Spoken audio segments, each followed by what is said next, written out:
Olá, peregrino que chegou ao podcast Conversa com o Meu Pastor. Meu nome é Hirata Abe, sou cientista social e converso com o meu pastor, o Dr. Anderson Clayton Pires, que fala direto de Goiânia. Falamos de maneira informal sobre assuntos do cotidiano, sociedade e da fé cristã. Acreditamos que a fé cristã pode curar as pessoas que estão imersas em processos adoecedores e que precisam ser diagnosticadas. Afinal de contas, o que nos adoece e como a fé cristã pode nos curar? A conversa é sempre boa, os temas são totalmente relevantes. Venha então para mais um episódio e que comece a cura.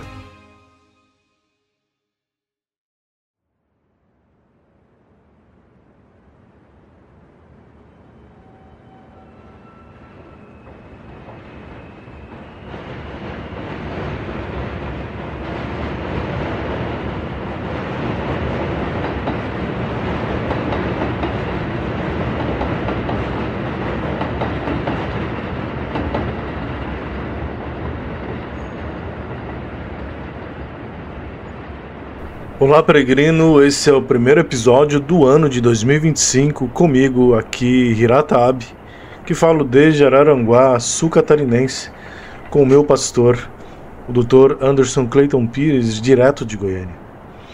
O uso responsável da liberdade é vital para nós. Ele determina caminhos de saúde, vida ou de doença, morte. Por isso, precisamos saber o que é de fato liberdade na perspectiva da fé cristã e como usá-la ante a nossa incapacidade e também na soberania de Deus. Sim, nós falamos de temas vitais aqui, e você será curado se abrir seu coração e mente para tudo isso. Sim, porque o pastor ele levantou a importância do tema, que não está no radar dos evangélicos nem dos católicos. Pelo contrário, ninguém imagina a importância do tema, ninguém imagina o quão precioso é para a fé cristã a liberdade, o uso da liberdade. O pastor falou que Jesus Cristo ele morreu para que a gente exercesse a liberdade, e as pessoas não têm nem noção do que se trata a liberdade, porque há tantas camadas de interpretação errada em cima do conceito que não sei, né? As pessoas não vão entender. Sim. E ouvindo o podcast lá, falei, caramba, como a liberdade determina o caminho da saúde, o caminho da doença, se a gente usa ou não de maneira correta. É tudo isso mesmo, é tudo isso que eu tô te falando, né, pastor? É isso tudo que você tá falando certinho. E então, assim, começa falando tudo isso, pastor. Qual a importância mesmo do conceito e como é que o uso da liberdade pode criar esse caminho de saúde ontológica? Sim. O conceito de liberdade, desde o início, teve um passo, porque começou a pensar o conceito à luz de uma realidade, que é a queda original, a queda do homem no Éden. E essa queda foi interpretada, sobretudo por Agostinho, que foi o primeiro a pensar a liberdade, o conceito de liberdade, né? Pensar à luz do que a queda produziu em termos de debilidade operacional na liberdade. Então, o Agostinho foi o primeiro a dizer que o homem ele era totalmente depravado e, portanto, ele não tinha liberdade para fazer escolhas de natureza benevolente. Então, ele só fazia escolhas para o mal. É como se, na verdade, a liberdade dele se transformasse em uma espécie de autonomia. Sim. Autonomia para realizar sempre o que é contrário ao bem. Tudo aquilo que faz oposição ao bem, à bondade. Então, é como se o homem se transformasse, pessoa humana, né? Se transformasse numa espécie de ente social instintivo, Sim. que vive a caça de suprir a sua vontade egoísta, a sua vontade que na essência, eu vou usar esse conceito aqui com uma certa reserva, mas ele é constitutivamente, quando eu falo na essência é isso, constitutivamente, ele é um ente para a morte, ele é um ente para a maldade, ele é um ente para o pecado. Então, nesse conceito se encerra a ideia de pessoa humana pós-queda, né? Então, pensar a liberdade nessa conjuntura, dessa forma, se torna um problema. Se torna um problema. Por quê? Porque o homem ele já está condenado a errar antes de fazer, antes de compreender o que é a liberdade e antes de fazer uso da liberdade como uma espécie de instrumento para definir um quadro saudável para ele viver como pessoa humana, um quadro existencial, um quadro de vida, um cenário de vida. Sim. Para ele viver de forma saudável como pessoa humana. Então, isso dificultou bastante a discussão e a conversa sobre a liberdade no contexto cristão. O Agostinho, ele praticamente dominou o tema, ninguém quis falar sobre o tema depois dele, alguns tentaram, mas assim, não chegaram a fazer um tratado como o Agostinho fez para falar sobre a liberdade. O fato é que o Agostinho entendia a liberdade de forma equivocada, porque liberdade não é uma faculdade adquirida, não é uma propriedade, não é um atributo humano. A liberdade não está intrinsecamente ligada à nossa constituição biológica ou biopsíquica. Sim. É uma condição dada. Nós temos a liberdade quando realizamos escolhas. Entendi. Nós realizamos escolhas todos os dias, mas as escolhas, elas vêm de fora. Vêm da interação, do mundo da sociabilidade. Ela vem. Se nos tira desse mundo, nós reduzimos bastante a nossa escolha. Aquele filme Náufrago, que a gente assistiu lá atrás, fizemos uma análise dele, do Tom Hanks. Tom Hanks retrata muito bem o que é uma liberdade claudicante. E quando ele se vê dentro de uma ilha, ele se vê com a sua liberdade restringida. A liberdade dele foi diminuída a potência quase zero, né? Porque não havia muitas opções, muitas escolhas para serem feitas ali. Havia repetição de movimentos cotidianos e que produziu um certo hábito, né? Um certo vício no que tange a sua construção, a sua linguagem, a construção do seu eu, o que opera no cotidiano. Quando a gente não tem um cenário múltiplo, um cenário plural, um cenário de interação plural na vida, no mundo, a gente acaba caindo no ostracismo. E no ostracismo a gente acaba vendo a nossa liberdade sendo reduzida praticamente a zero. Então, excetuando aquele quadro vivido pelo Tom Hanks, naquele filme, a liberdade é posta porque sem a liberdade nós não temos nem como pensar o ato ou o processo de santificação humana. Isso ficou claro naquela exposição que a gente fez sobre o Natal. Sim. A santificação não é uma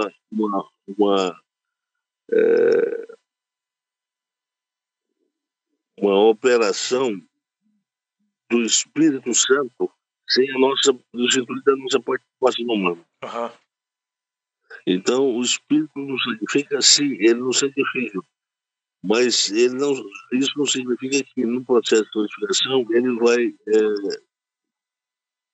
matar a nossa capacidade de fazer escolhas. Ele não vai assassinar a nossa capacidade de fazer escolhas. A gente vai olhar para as opções, para as alternativas que nascem nesse cenário da sociabilidade que é cotidiano, que é todo dia, e vai fazer cada escolha. E o processo da santificação vai estar sendo desenrolado simultaneamente a isso. Então, a liberdade, ela não implica a negação do ato soberano de Deus na história e não implica a supressão da ação santificadora do Espírito de Deus em nós. Não implica nenhuma das duas coisas. Alguém vai perguntar, mas então como é que isso funciona? É complicado entender. É complicado entender porque nesse cenário da criação humana existe a necessidade de se afirmar com a existência tanto da liberdade humana, da pessoa humana, quanto a vontade soberana de Deus. Não tem como a gente falar assim, olha, uma pressupõe a supressão da outra. Não. De uma forma misteriosa, as duas coexistem. Sim. E o apóstolo Paulo diz que essa coexistência ela pode ser deduzida do conceito lá de Romanos 8, 28. Todas as coisas cooperam. Deus, ele trabalha em todas as coisas para o bem. Então, o conceito sinergia, coopera, significa que existe participação de duas forças que são convergentes. Sim. A força do homem, que está caminhando em direção à redenção, está realizando escolhas que tornem essa possibilidade, ou a possibilidade dessa esperança, uma experiência real no futuro, e ao mesmo tempo está se afirmando aí a ação do Espírito. O apóstolo Paulo diz no texto lá em Tessalonicenses, carta aos Tessalonicenses, né, que o Espírito de Deus santificará o nosso corpo, o nosso alma e o nosso espírito. E ele fará isso. Uhum. Agora, isso não significa que a gente vai ter que abdicar da nossa liberdade. Sim. Agora, um fato que a gente precisa considerar, Lira. Depois da queda, a liberdade que nós temos no cenário da criação divina, da criação do mundo, é uma liberdade insuficiente. Uma liberdade que, do ponto de vista operacional, nem sempre consegue cumprir eficientemente a sua sina. O pastor falou sobre isso no podcast, não, né? Porque eu não lembro o pastor ter falado isso. Não. Eu estou trazendo esse elemento novo para cá. Tá, porque agora eu fiquei surpreso. Sim. Então por que eu estou dizendo isso? Porque eu faço escolhas. Não é Deus que faz escolhas por mim. Mas nem sempre as escolhas que eu faço com a devida clareza. Por isso que o Espírito ilumina. Por isso que muitas vezes o apóstolo Paulo orou pedindo para Deus iluminar ele para saber para qual cidade ele iria. Ele poderia ter feito a escolha sem consultar Deus. Afinal de contas, o uso da liberdade pressupõe isso, o uso da escolha. Ou a realização de uma escolha. E isso é individual. E é também a realização da escolha, não autonomamente, mas de forma unitária. Paulo teve que fazer isso sozinho. Não teve ajuda para fazer isso. Ouvindo isso agora, o pastor falando, então, assim, ó, o uso da liberdade pelo cristão, ele é um uso exatamente isso, individual, unitário, sem a interferência, talvez, da providência. Mas, já que a nossa liberdade é capenga desde o Éden, a gente precisa da ajuda da providência. E aí a gente dá a nossa liberdade para ele, e ele de volta traz, nos entrega, nos dá o melhor caminho. Aquilo que a gente faria se tivéssemos a nossa liberdade plena. Eu acho, você falou agora, eu achei interessante a sua capacidade de discernimento, é muito boa, muito boa, das mais apuradas que eu conheço. De fato, eu não tinha falado, eu ia falar no próximo podcast, que nós vamos entrar, depois que falar da família, nós vamos entrar num podcast que é a liberdade e soberania divina. E nesse tema nós iríamos falar sobre essa liberdade capenga, a existência dessa liberdade capenga. Sim. Essa liberdade que funciona, mas meio que periclitantemente, né? Então, eu faço escolhas, mas nem sempre as escolhas que eu faço eu acerto nelas. Então, veja bem, a cooperação se dá exatamente nisso. O Espírito Santo nos assiste aí, né, pastor? E ele nos orienta, e ele nos ilumina. Essa é a participação de Deus nas escolhas que a gente faz. Se a gente vai a ele e pede a luz,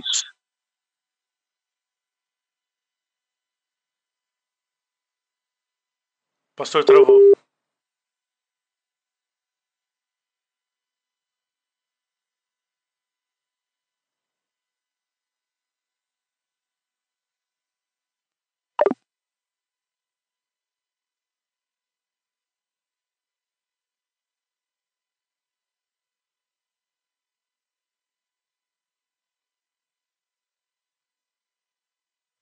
Sim, pode falar. então o conceito de cooperação, de sinergia, sinergia do grego, deduz exatamente, preconiza exatamente essa ideia de ajuda mútua ou cooperação mútua. Não que da parte do homem algo seja relevante em relação ao que Deus faz. Mas veja bem, que Deus está trabalhando e operando no processo de santificação. E o processo de santificação é de interesse dele. Ele tem que vir até nós com as nossas limitações, com as nossas Ele idiosincrasias e tudo mais. respeita a nossa liberdade, portanto, ele considera que as nossas escolhas têm que ser as escolhas corretas. Porque o processo de santificação está acontecendo. Está acontecendo. E é do interesse dele nos santificar. Então, nós teremos que fazer uso correto da nossa escolha, da nossa liberdade, para fazer a escolha que converge para o, eu diria, para o esse movimento que visa chegar a um destino, uma apoteose, né? Então, é a redenção. O apóstolo Paulo diz que nós, a criação juntamente com nós, aguarda essa redenção. Então, esse é o telos, é o destino final. E a providência está em movimento a ela. E o Espírito Santo está se manifestando na nossa vida para chegar até ela. Então, é do interesse de Deus nos santificar, nos limpar, nos tornar dignos de sermos chamados filhos de Deus. Então, é aí que está a grande questão. Se ele tem interesse, ele opera, mas, ao mesmo tempo, a escolha quem faz sou eu. Entendi. Então, para quem está nos ouvindo, tem que entender que não há uma contradição nisso. O que existe aí é um paradoxo. Quando eu faço escolhas de forma unitária e de forma egoísta, então eu quebro com o conceito de liberdade e imponho o conceito de autonomia. Uhum. Então já não é mais o uso da liberdade, mas de uma liberdade que se adoeceu, que se perdeu, que se tornou hedônica, instintiva, que age pelo próprio prazer e para o próprio prazer. Isso é autonomia, é outra coisa. Esse tipo de ação, ele é também característico da pessoa humana. Mas aí não há participação do Espírito para santificar esse tipo de gente, esse tipo de pessoa. Olha só. Ou esse tipo de religioso, né?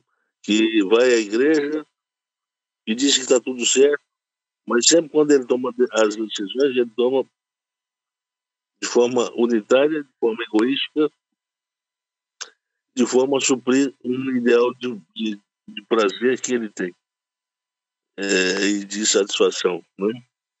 Então, o ideal hedônico de vida feliz, de vidas para o prazer, né? Então, esse é o dilema. O dilema foi o dilema da nossa história, a história da ética, a história da moral. Foi o dilema de tudo isso ao longo desses anos todos, ao longo desses quase mais de 2.000 anos, né? Mais de 2.000 anos. E a teologia moral, ela de tempo em tempo, sobretudo no contexto católico, ela produziu certas reflexões interessantes. Mas há uma reflexão falando sobre a santificação e a relação entre a santificação e a atuação, eu diria, e a atuação do homem, da liberdade humana nesse processo, eu ainda não tinha visto em nenhum manual de teologia moral. Diga-se de passagem que os evangelhos, eles não conhecem teologia moral. Em seminários, o máximo que se ensina é ética cristã. Então, são temas gerais de uma ética chamada cristã, mas muito mal, às vezes muito mal pensada, muito mal refletida, porque às vezes confunde ética cristã com ética judaica. Ah, sim, sim. Tá? Então, mistura um pouco as duas coisas e acaba, com isso, criando uma compreensão distorcida acerca do que é cristão e do que não é cristão. Né? O que nos orienta na fé cristã é tudo que está relacionado diretamente ao que Jesus pregou e ensinou, a forma como ele agiu, a forma como ele viveu. Sim. É esse o modelo que nós temos para santificar a nossa vida. E o senso que nos leva nessa direção da santificação é o senso de justiça, é o senso de verdade e é o senso da bondade. Paulo diz isso. Então, quem está nos ouvindo agora vai lembrar desse tema que a gente trabalhou lá atrás, na primeira temporada. Sim. Então, tá aí. Quando se pensa viver de forma sadia, e aí o conceito de saúde ontológica é relevante. Por que o conceito ontológico é relevante? De saúde ontológica é relevante? Porque se pensa a pessoa humana exercendo a sua liberdade para a preservação da sua própria saúde, como um todo. A saúde no seu relacionamento, a saúde no relacionamento com as pessoas, social, com as pessoas mais íntimas, né, com a família, a saúde do ponto de vista da pensabilidade, quer dizer, a saúde, porque algumas pessoas perdem autonomia não, perdem o controle no ato do pensamento e acabam se adoecendo com um pensamento acelerado, um pensamento descontrolado. Eles chamam isso de síndrome do pensamento acelerado. Tem psiquiatra aí que está chamando isso, ou ansiedade, alguma coisa assim. Eu vou te falar, pastor, tem até criança com isso. Sim, sim. Então, tem pessoas que se adoecem exatamente por isso, porque não conseguem parar isso começa a gerar vários problemas de natureza neuropsíquica e que leva a pessoa, às vezes, até para a clínica psiquiátrica, né? Então, para se viver de forma sadia, é preciso se pensar de forma sadia também. Paulo diz que devemos pensar em coisas virtuosas, em coisas boas, etc. Ali, a direção ética que o Paulo diz foi colocada ali em Filipenses 4. Né? Rapaz, esse tudo foi gato. Saiu ali uma tonelada de gato correndo agora. Eles quebram tudo e saem correndo. Porque... Enquanto eles destroem a casa, eles não ficam satisfeitos.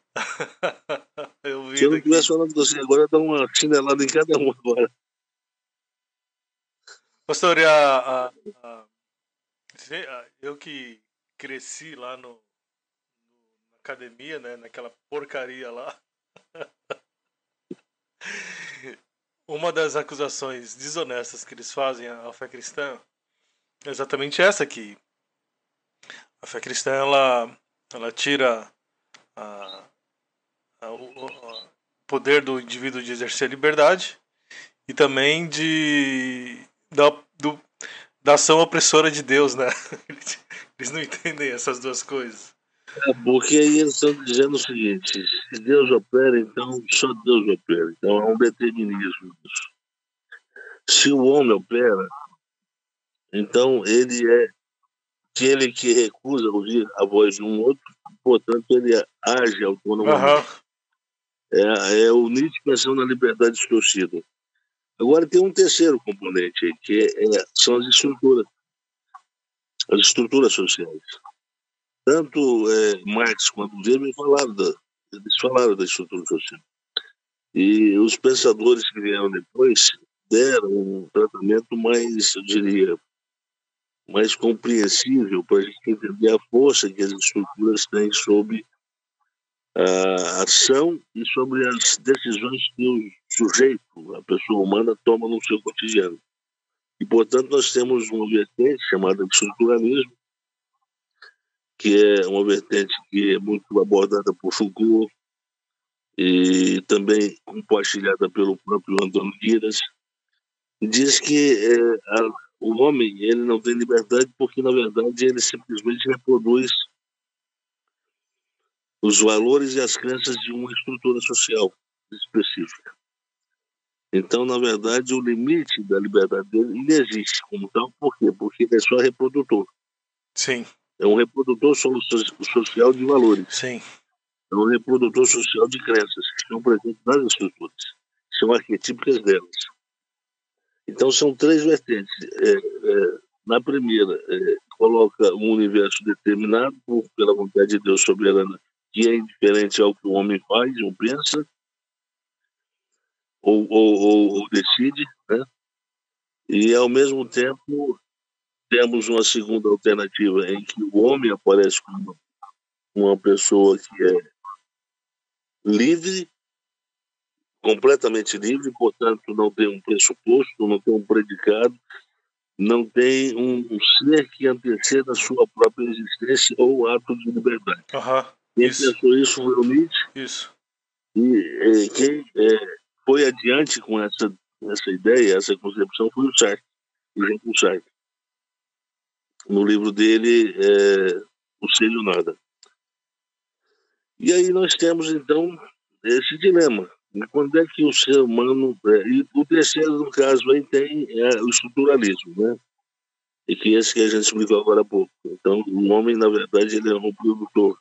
Ele, dentro das estruturas sociais, ele não tem liberdade. Por quê? Porque ele está numa situação de cativeiro social, de cativeiro cultural.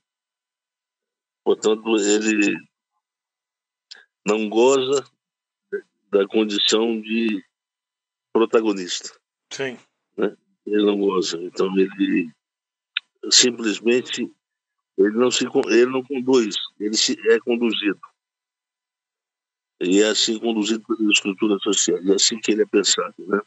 E aí vem uma gama de pensadores. Né? Da teoria de Marx, que é o mais fraco, fala sobre estruturas sociais, até o Foucault, Derrida, o Freud, que era estruturalista. Então, esses caras todos pensaram o homem sem liberdade. E aí tem as vertentes teológicas, né? São compartilhadas em seminários, em igrejas evangélicas, e todas são feitas de uma forma um pouco, eu diria... Isso é um problema. Teoricamente inconsistentes, né? Então, é preciso estudar mais, é preciso ser menos apressado para chegar em conclusões que são mais consistentes. E então não dá para ficar falando assim de forma inadvertida sobre o que é liberdade e o que é liberdade. Vamos pensar. O problema é que eu, assim, desde que conheci o pastor, é que eu percebo que essas estruturas religiosas, eles consagram certos autores e pronto. Consagrou, ninguém mexe. Parece que tá no panteão do conhecimento, assim, os caras, e ninguém pode mexer com eles. Problema, pastor, isso aí. Isso mesmo. Eles constroem os seus pontos ídolos, né? Por exemplo, por muito tempo, aqueles dois lá de São Paulo, um tal de Ramos, tem um primeiro nome, mas eu não quero falar, e tem o tal de Kivitz, né? Oh, meu Deus. Esses caras se tornaram ícones para boa parte dos evangélicos ali. Eu diria que os dois, não é que eles têm má formação, eles têm uma formação, mas uma formação confusa, porque eles migraram de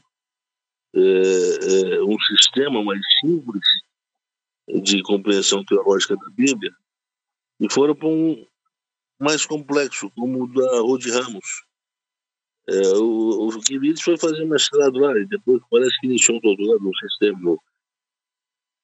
Mas veja bem, é tudo confuso. E aí a igreja dele começa a dar certas aberturas que as igrejas tradicionais não têm, e ele entrou por essa linha. Ele entrou por essa esquina. E olha o que deu.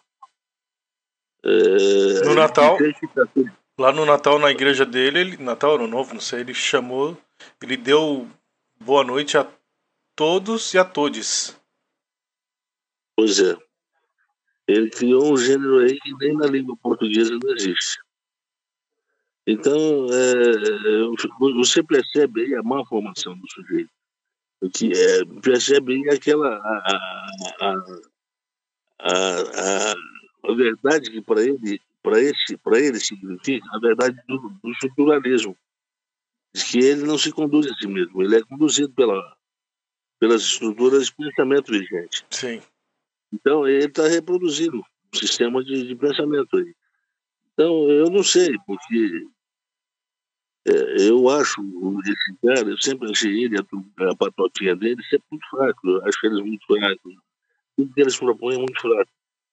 Eles acham que o pessoal ali da Rude Ramos é bom. Eu não acho. Não acho. Sim. Então, cada um faz a sua escolha, né? Mas, pastor, eles fizeram tudo. Voltando a esse aspecto novo que o pastor traz aqui da liberdade, desde o Éden, é impressionante como a providência ela nos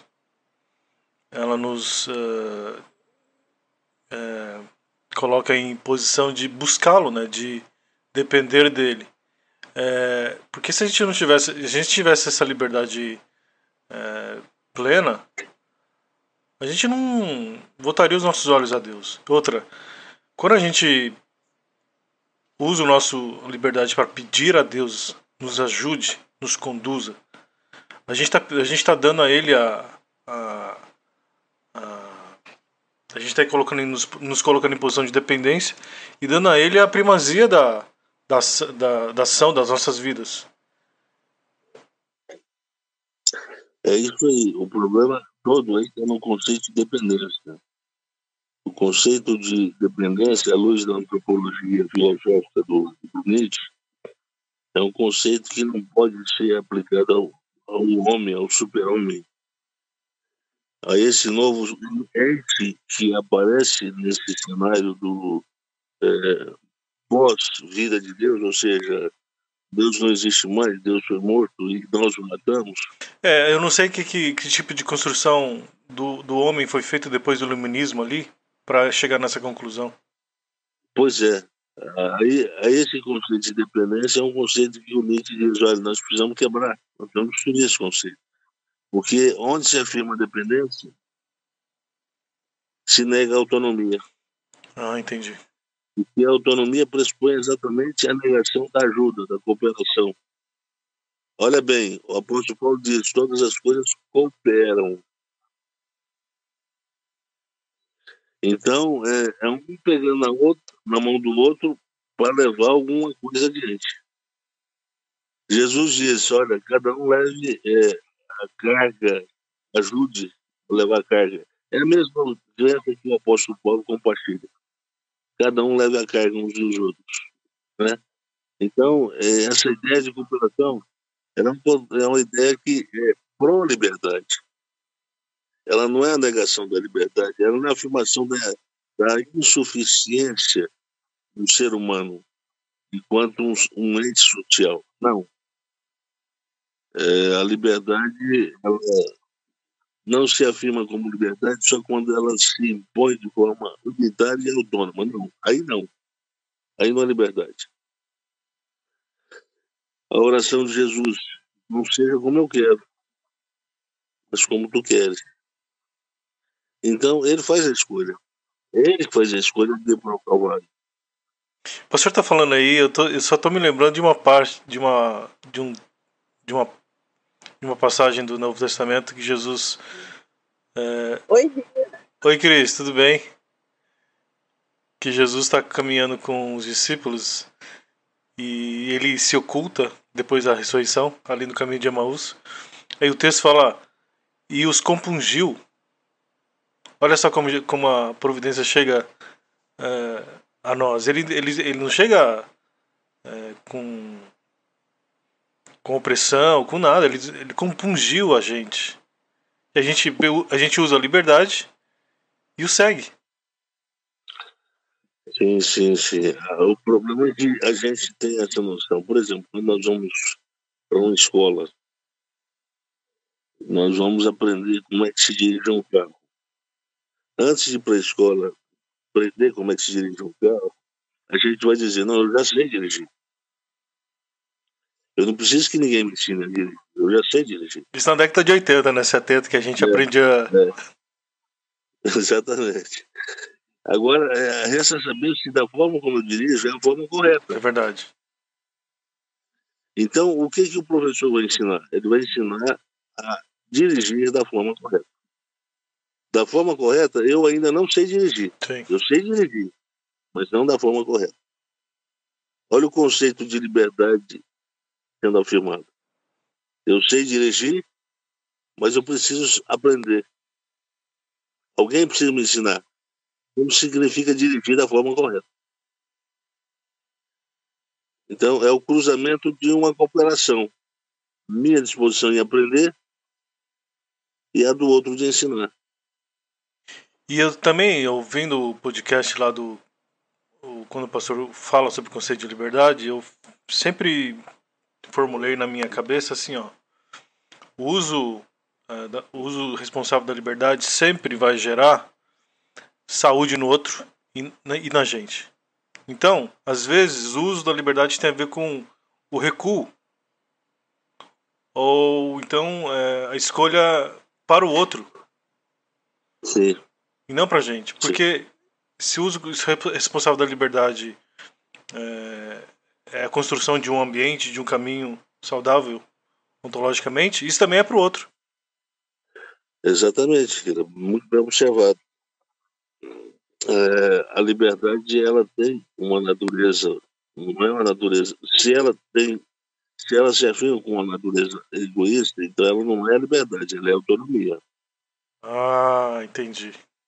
A liberdade, para ser liberdade, ela tem que se afirmar como um altruísmo. Jesus disse que a ação do homem tem que ser em direção ao outro. Parábola do bom samaritano. Então ele diz, olha, todo aquele que quer salvar a sua vida e viver por ela, por si, para ela, Olha só. perder lá. E todo aquele que deixar, ganha lá. Olha bem, como é que o paradoxo está o tempo todo presente no ensino de Jesus. Ele está ferindo as bases de uma ética tradicional, de um povo que pensa o cotidiano eticamente de forma incorreta. Porque se pensava que a liberdade é fazer escolhas individuais, autônomas. Sim, sim. É assim que os rabinos entendiam. Jesus diz, não. A liberdade, a verdadeira liberdade, ela é aquela que abre para o outro. Olha lá o bom samaritano lá. O bom samaritano. Então, aí cabe o cruzamento dos conceitos de liberdade, conceito de amor. Nossa. Eles cruzam, eles se fundem. E eles ganham uma gramática, eles ganham uma gramática moral. Então, eles, a partir desse cruzamento, dessa fusão, nós passamos a entender o que significa ser livre na fé cristã. Então, ser livre não é viver para mim. Ser livre é fazer escolhas que vão beneficiar o outro. Sim. E eu serei gratificado com essa abertura para o próximo, para o outro. Eu serei gratificado. Eu não vou chorar nos cantos da casa falando assim, eu estou fazendo as coisas pensando no outro. Aí não dá, Senhor. Aí não dá, Deus. O problema eu sou muito mal. Não tem isso. Não. É que a consciência da fé cristã que ela nos dá é escatológica, pastor. Então, Nós assim, estamos caminhando. O processo está seguindo. Nós estamos sendo conduzidos com esse processo, esse movimento do processo, que é dialético. Ora me contempla diretamente, sim, e ora contempla o outro.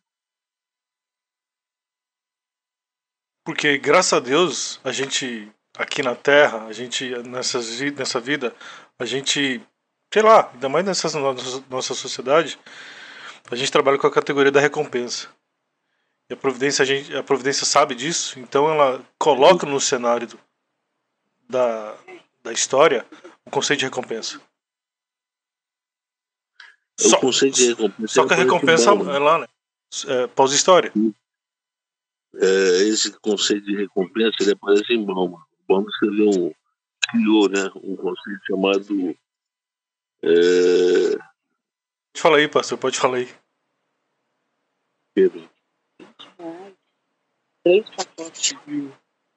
Eu estou gravando. Estou gravando.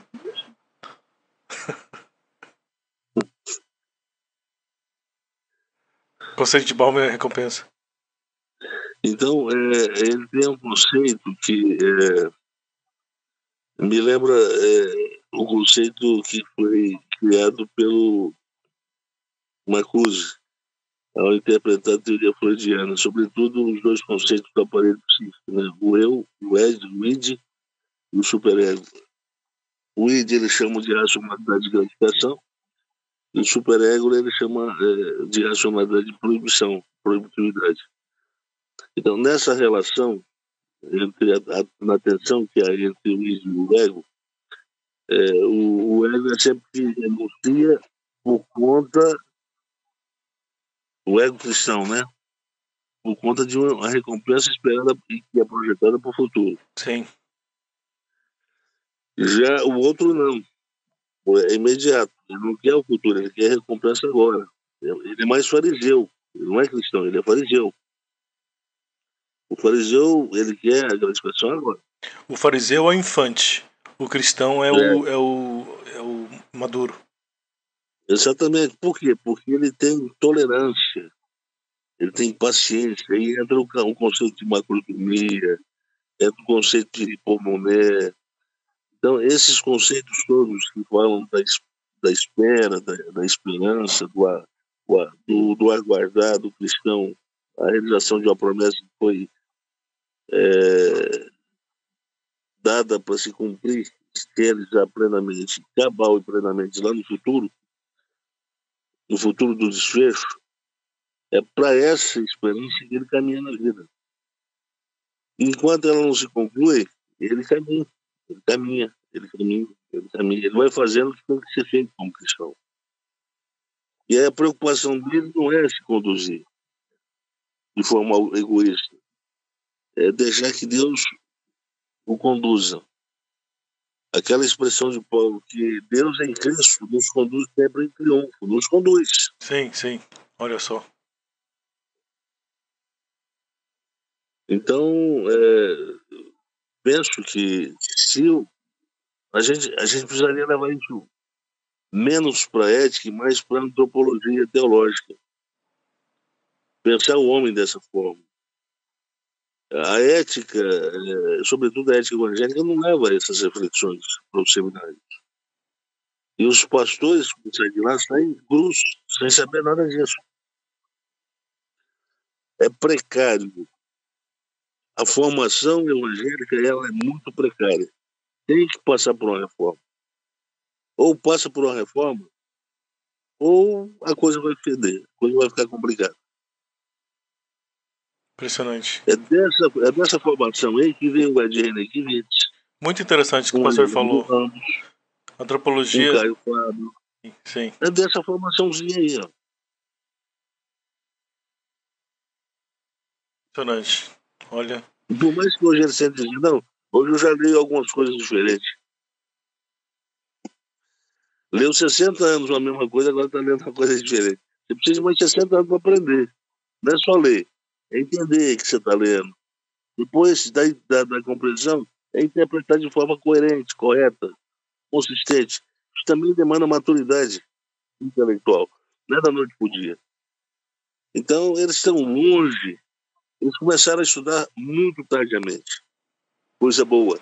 Sim. Agora não adianta mais. Não adianta correr atrás do tempo perdido, que agora é sentar e ouvir agora. Senta e ouve. Melhor agora é isso. Parar de falar besteira. Sentar e ouvir.